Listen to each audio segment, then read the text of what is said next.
5 বছর পর আমার স্বামী দেশে আসে আর সবার মুখে হাসি দেখতে পেলেও আমার মুখে কোনো হাসি দেখেনি।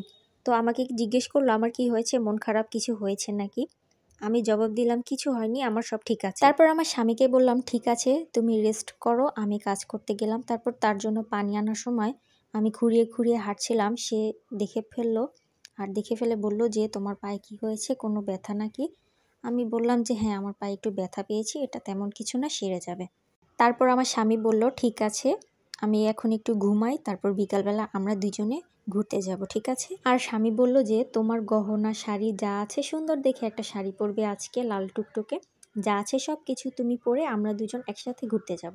তার স্ত্রী বলল যে আমার এগুলো কিছুই নেই। স্বামী রাগ হয়ে বলল যে কি আমার সাথে কি মজা করছো। স্ত্রীও রাগ হয়ে একটু বলল যে না মজা করার কিছুই নেই। তারপর তার স্বামী বলল যে তাহলে যে আমি মাসের পর মাসে এত এত টাকা পাঠাতাম, গিফট পাঠাতাম, এগুলো সব কোথায় গেল। তারপর তার বউ বলল যে এগুলো তোমার মাকে জিজ্ঞেস করো এগুলো সব কোথায় গিয়েছে। তারপর তার স্বামী বলল যে তোমার জন্য তো আমি গত মাসেও 1 লক্ষ টাকা পাঠিয়েছি মায়ের কাছে যে তুমি গহনা কিনো, তোমার মা আমাকে কোনো টাকাই দেয়নি, কোনো হাত খরচের টাকাও দেয়নি। তারপর স্বামী বলল তাহলে তোমাকে যে আমি কল দিয়ে জিজ্ঞেস করতাম সবকিছু ঠিক আছে নাকি, পেয়েছো নাকি, তুমি তো বলতে হ্যাঁ পেয়েছি। তারপর তার বউ বলে উঠলো এগুলো না বললে তোমার বোন আর তোমার মা আমার গায়ে অনেক অত্যাচার করতো, আমাকে অনেক কিছু সহ্য করতে হতো, আমাকে মারধর করতো, ও ছোট হয়ে আমাকেও মারতো। আমার কথা যদি তোমার বিশ্বাস না হয় তাহলে পাশের রুমেই তোমার মা আছে, টিকে জিজ্ঞাসা করো আমাকে এগুলো কিছু দিয়েছে নাকি। তারপর তার স্বামী জোরে জোরে চেঁচিয়ে তার মাকে ডাকলো। তার মা দৌড়িয়ে এসে বললো কি হয়েছে বাবা, বউ কিছু করেছে নাকি। তোমাকে যে আমি এত এত টাকা দিতাম বউর জন্য, তুমি এগুলো কি করেছো। তারপর তখন তার মা আর কোনো জবাব দিতে পারেনি।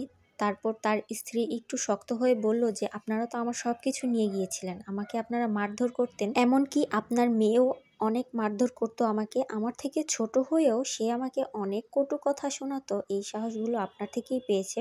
তখন তার স্ত্রী একটু জোর গলায় কথা বলছিল।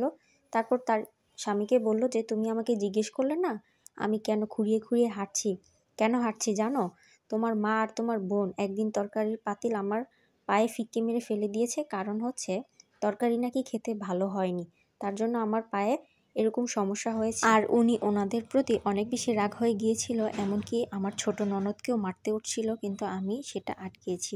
তারপর তাকে শান্ত করলাম আর বুঝিয়ে বললাম থাক যা হয়েছে হয়ে গিয়েছে, এটা নিয়ে আর ভেবে। তারপর উনি আমার কথা শুনে কান্না করে দিয়েছিল, নিজের কান্না ধরে রাখতে পারেনি। তারপর আমাকে জড়িয়ে ধরে বলল যে তুমি আমাকে ক্ষমা করে দিও, আমি এতদিন তোমার কোনো খোঁজ খবর রাখতে পারিনি, আমি কাছে না থাকায় তোমার সাথে আমার মা আর বোন তোমার সাথে অনেক অত্যাচার করেছে, তুমি এগুলো ক্ষমা করে দিও।